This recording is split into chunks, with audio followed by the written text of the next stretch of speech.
Constructive Voices, the podcast for the construction people, with news, views, and expert interviews. Hi and welcome to Constructive Voices. I'm Steve Randall. On this episode, Henry McDonald has been speaking with Joe Jack Williams. He's a certified passive house consultant who's an associate and researcher at FCB Studios and has a special interest in improving school buildings. If a school feels important and feels loved, then the students respected that a little bit more. Kids are very impressionable. So, even if it's painted plain white, if it's kept clean, if kept white, it will just perpetuate that idea that it's an important place and therefore the things they're doing are as important as they actually are. More from Joe shortly, and I'll be joined by our man on site, Peter Finn, in just a moment. Constructive Voices media partner in Ireland and the United Kingdom is Construction Industry News. Since 2002, Construction Industry News has been focused on the very latest projects and developments within the UK and Ireland. Hey Pete, how you doing?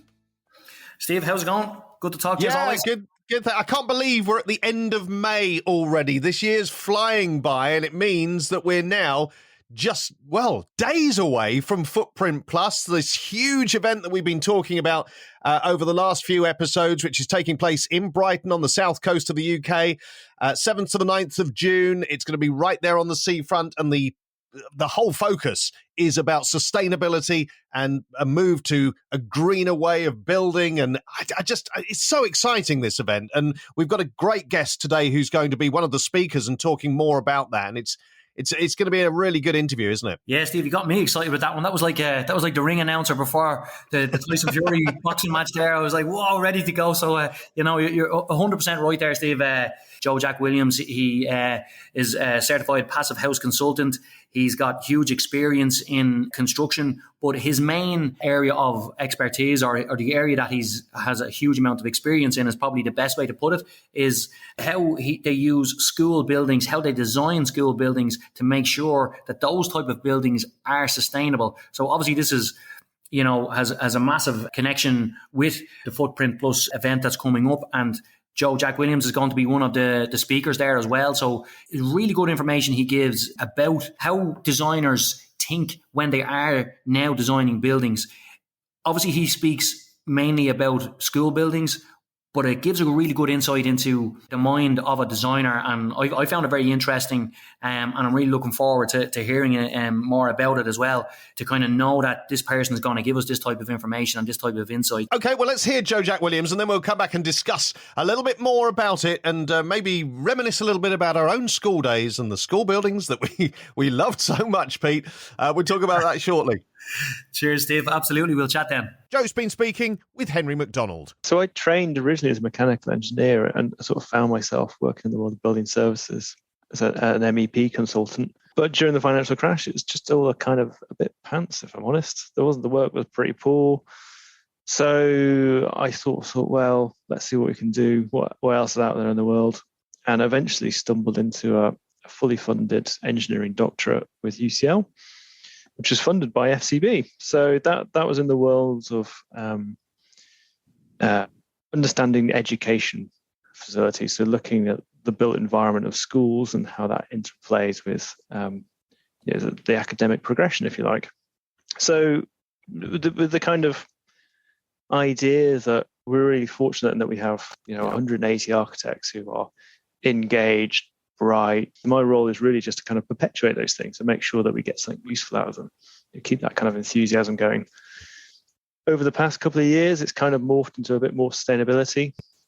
We've recognized that sustainability is and always has been a core part of FCB, but really it needed that extra focus. The climate crisis has really kicked in. And it kind of ties back into my sort of old consultant days as being an engineer. Spent a long time talking about energy, long time talking about carbon. So it's kind of a nice sort of segue into it, really. The company's been in existence since 1978. So I suppose it could be argued that they have been pioneers in terms of sustainable design for social reasons. Yeah, absolutely. So Peter Clegg, he did a dissertation in MIT in the 75, 76, which is kind of the start of our thinkings for FCB and how it became, which is really a response to the oil crisis, which is rearing its head, and it does every sort of 10 so years. There's another kind of oil crisis. So it's those ideas of low energy, recognize that we don't have a lot of resources available. So that's how we were founded. And what was quite nice about FCB is we spent a long time working around research into those areas with passive solar design or kind of proto passive house buildings in the sort of early 80s. But also beyond that, we also had quite a strong social commitment. So we used to have a kind of shop front to the practice, and people could come in just off the street and ask us questions as architects, really breaking down that barrier between that kind of professionalism, that architects are expensive, how do you get access to them? But actually people come in, pay for an hour or two, chat to one of the architects, get a good idea from there. So yeah, it's great. And that's kind of always been in the background of how we work. So yeah, really fantastic to be within a practice that's got that history to it. One of your specialist areas is the field of school building design. Are we talking about schools all over the UK? Yes. So I primarily looked at English schools because the data's typically easy to get to, but there is continuity between UK schools. They have very similar kind of methods and curricula. And have you actually worked on designing these schools, across the UK? Yeah, so as a practice, I'm very much more on the research and academic side, so general ideas, whereas we've got a long history of delivering schools, particularly in England. I don't think we've delivered outside of England. I know we've looked at schools in Wales before, and I think we've looked at a few in Scotland, but certainly not in Northern Ireland as yet. I mean, we, back in the 90s, were pioneering school design, which really helped sort of inform what became the Building Schools for Future back in the sort of early 2000s, which became a much bigger program. And then as the government changed, they kind of scaled back. So, with that came a big scaling back on how many schools we deliver.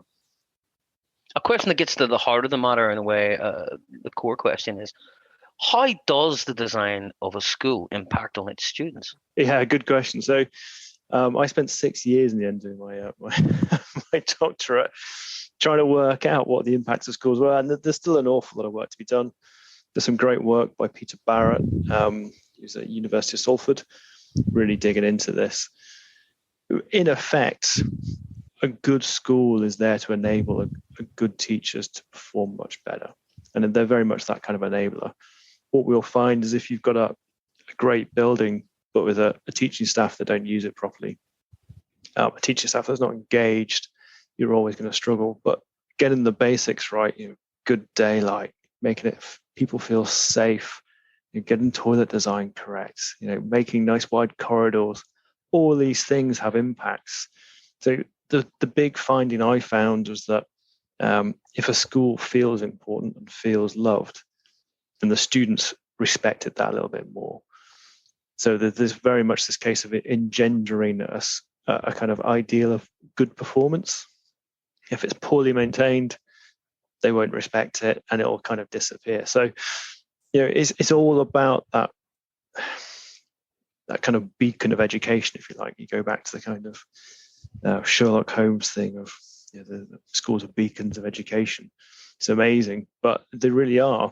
And kids are very impressionable. So really push that forward, even if it's painted plain white, if it's kept clean, if kept white, it again will just perpetuate that idea that it's an important place, and therefore the things they're doing are as important as they actually are. Yes, I mean, I recall being struck by the school my daughters went to when they left primary school in Belfast, because one of the most striking things about it was there was lots of space and light.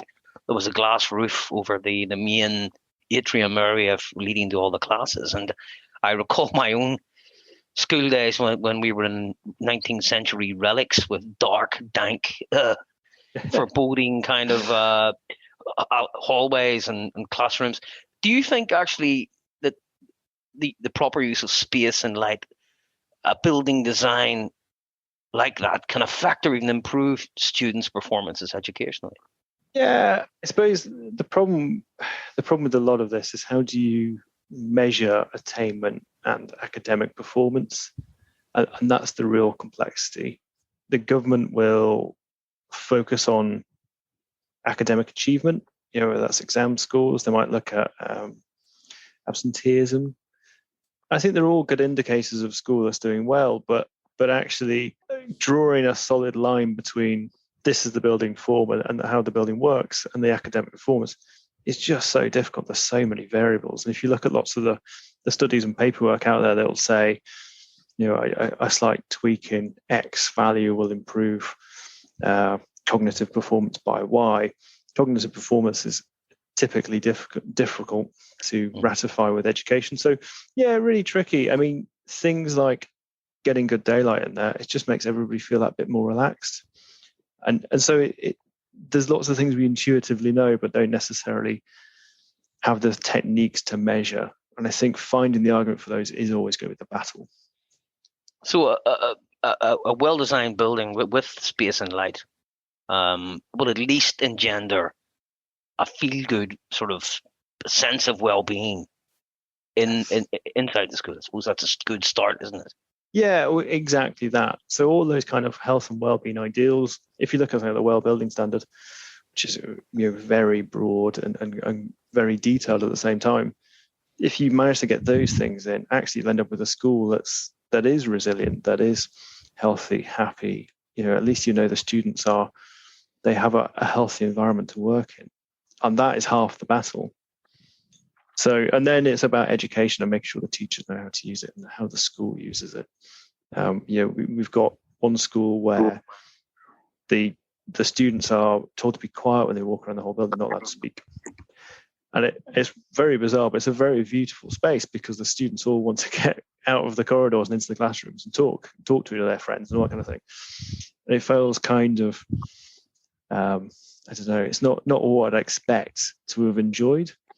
Whereas we have other schools where they're kind of encouraged to be loud and boisterous in the spaces, and then when they get in the classroom, they have to be quiet. So each of those schools make it work because they make it work. That it's not about the building. Yeah.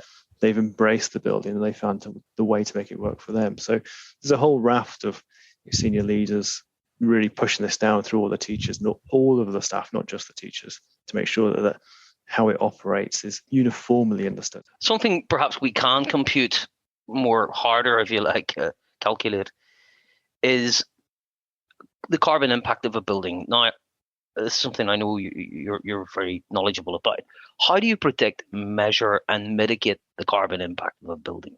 Yeah, it's difficult. So as a design progresses, you get a better idea of it. So as you get quantities, as you get more accurate modeling, you can make far more robust decisions. We use our in-house tool, FCBS Carbon. It's a good approximation of initial carbon impacts of a building.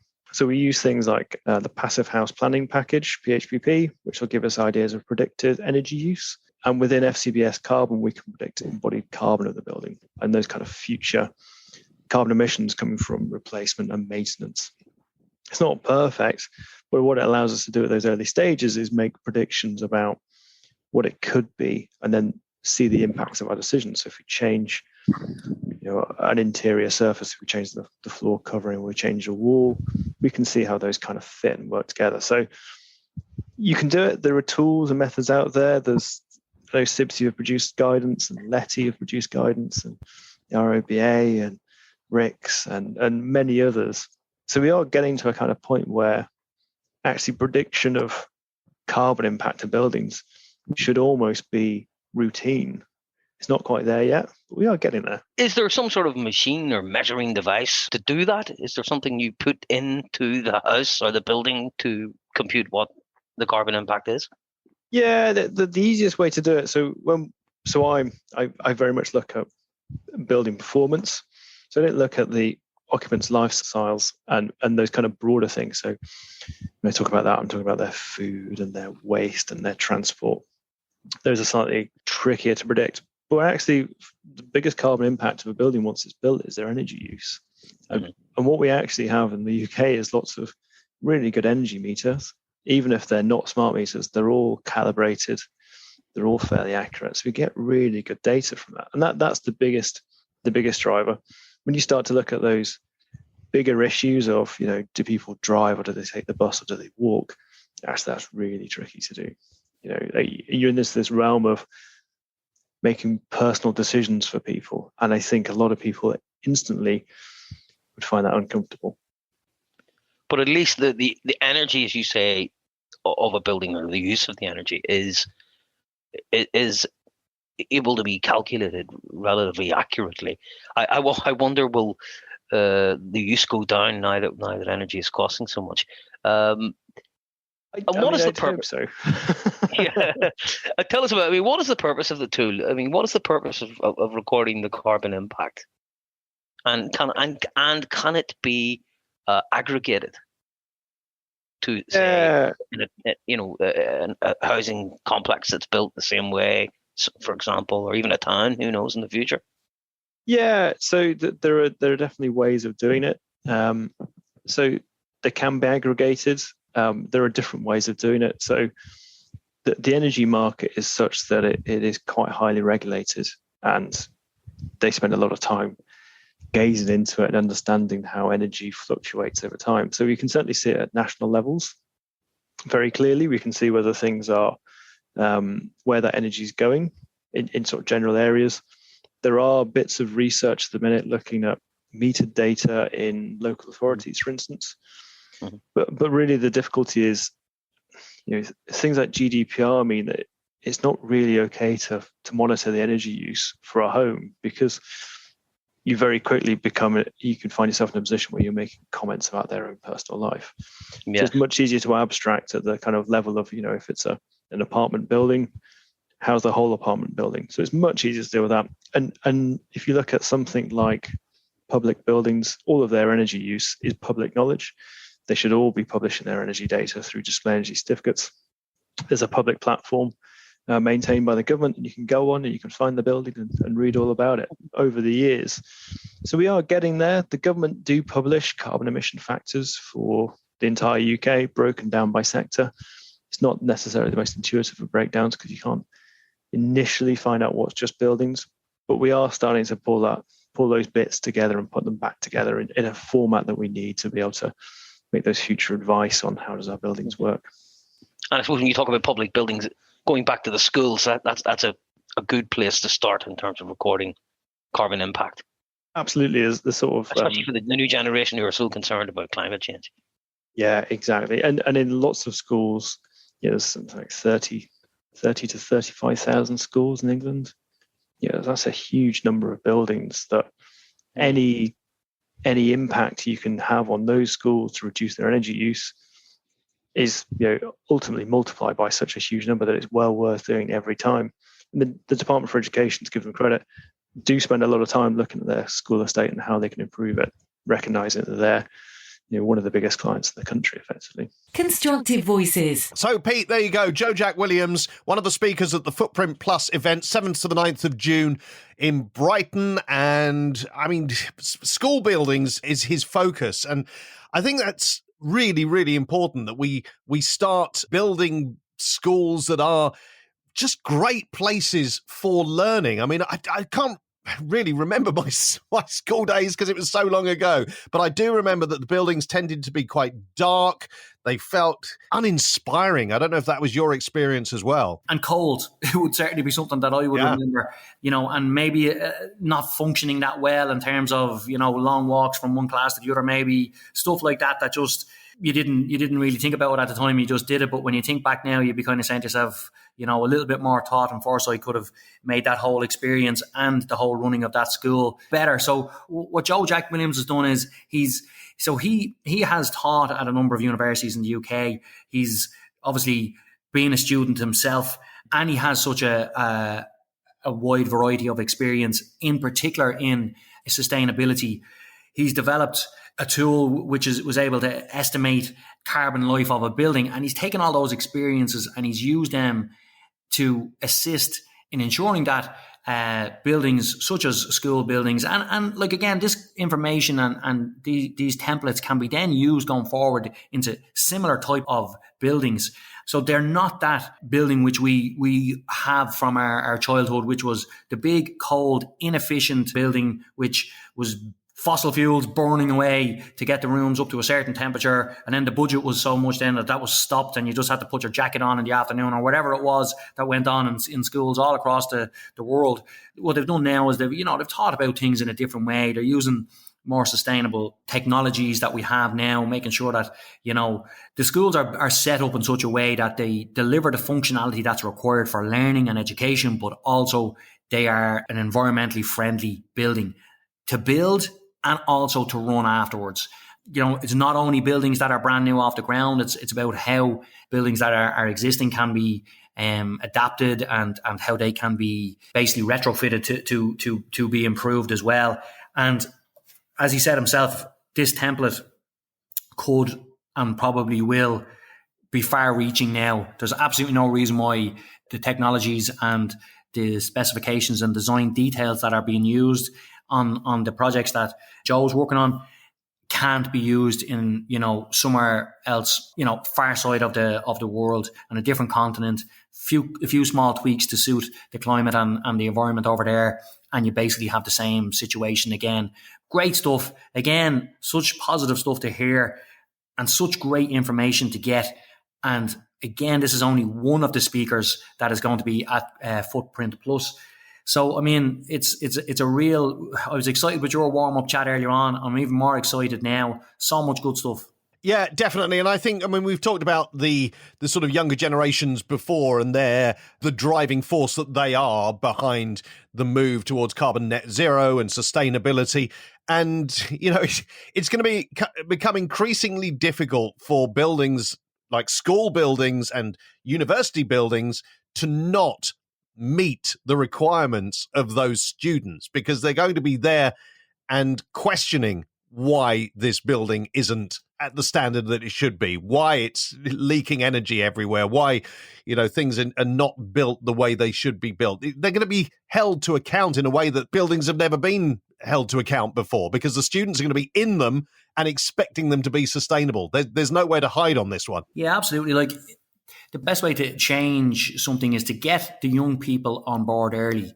So, unfortunately, in advertisement, they always aim for the young people, because if you can get it into their heads that they, a phone is necessary, or, a certain brand of a chocolate or a certain brand of a certain thing, if you can get that into a child's mentality early, or a young person's mentality early, well, then they will take it with them for life. So let's be honest, every young person is now growing up hearing about this climate challenge that we have. It is part of their makeup. It's not something that people like myself and yourself, we're having to relearn a little bit here. We're having to upskill ourselves and maybe change our hardware a little bit. Whereas the young people, it's going to be hardwired into them from a young age, which is a massively positive thing. And it means that that's part of their mindset going forward, which is fantastic. But it also means that they're not going to put up with, what we put up with when we were young, which is we described earlier on, the single glazed windows and, all of that type of stuff that went on in big old school buildings, and even new buildings were built like that because there was set budgets and there was stuff like that. Were just acceptable because of they were a means to an end, which was education, and you were only in there for a short period of time. So therefore, they were built differently to your domestic house. Homes were always considered the place where insulation should be put in, and those more type of specification upgrades. Whereas now people are beginning to realize, hold on for a second, colleges, schools, universities, all of these places are now they're functioning for much longer. Like in Ireland here, Trinity College is one of the biggest landowners in the whole country, and they've got a huge amount of buildings all across Dublin City and all across Ireland itself. So for any landowner, whether it be a private owner or a university or a college, for those guys not to have to think about stuff in a sustainable way was not a good way of doing things. And that's changing now. Now we know that every building is being thought about in the right way, and every building is being designed with sustainability as one of the main agendas. So it's really positive stuff, and it was really great to hear someone who has genuine, proper experience at this and is really on, finger on the pulse in terms of this going forward. And it's really good to hear that this is a change that's happening in these institutions, in these designs for buildings and for schools going forward. So really good stuff. And again, this is just one little nugget of information that we've got today. It was great to have Joe Jack Williams on to get that insight. just think about the amount of people similar to Joe that are going to be at Footprint Plus, that are going to have their story to tell, going to have their area of expertise. I'm that guy who's the big sponge that wants to go in there and absorb as much of this information as I can, and then implement that as effectively as I can into what I do in my area of construction and in my area of where I'm working. So really good stuff and massive knowledge. I really think that I upgraded my own hardware today, Steve. Yeah, absolutely. Well, every day's a school day on Constructive Voices, that's for sure. The puns are flying. The puns are flying. Looking forward to Footprint Plus then, 7th to the 9th of June. If you haven't got your tickets yet, go onto their website, footprintplus.com. You'll find all the information about, just a huge number of people who are going to be there as speakers and exhibitors and, an opportunity for networking. Get your tickets and, we will bring you some of the flavour of the event as well in our next episode. Really looking forward to it. And Pete, can't wait. Can you? It's south coast of England. It's and the weather's going to be scorching hot, hopefully. So we're going to have a lovely time. Yeah, no, absolutely. I can't wait. I've got the bag packed. I'm ready to go. So going to be there soon. And I really mean this when I say I can't wait to get my feet on the ground, meet so many people over there, get so much information. And look, we're going to be bringing some of that information forward with us on future episodes. We're going to have some great guests that we're going to have coming out of this event as well. And as always, I'll ask them a few tricky questions. You know me, Steve. I'm not a yes man. I'm going to make sure that we get some good information out of this. And no, look, really good stuff. Really looking forward to it. And it's like I was like a child there at Christmas waiting for Santa Claus to come. Well, he's nearly here. I can't wait. Are we there yet? Are we there yet? Are we there yet? Are we there yet? Brilliant. Talk to you next time, Pete. Cheers, Steve. And that's all for this episode of Constructive Voices. Please take a moment to share it with others who may find it interesting. Follow or subscribe to get the latest episodes automatically on your favourite podcast app, and rate and review the podcast if you can.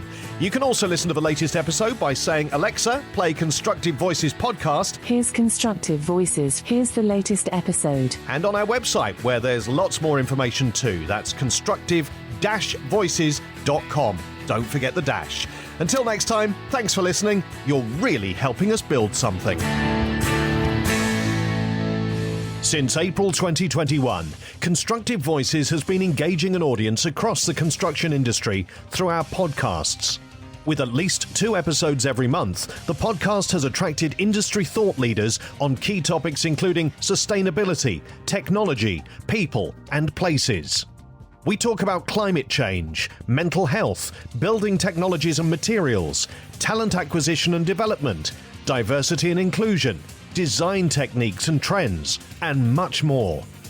And now, the conversation's building.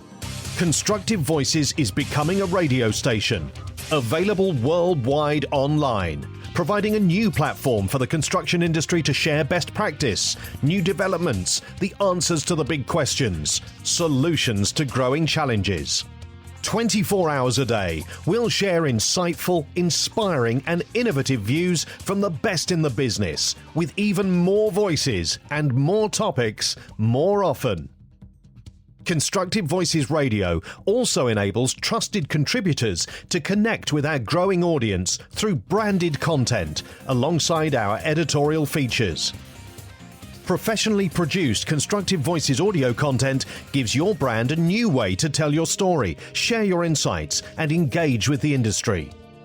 Constructive Voices Radio will be a compelling mix of in-depth interviews, industry news segments, coverage of events, and the opportunity for industry professionals around the world to add their experience and views. Constructive Voices, the conversation's building.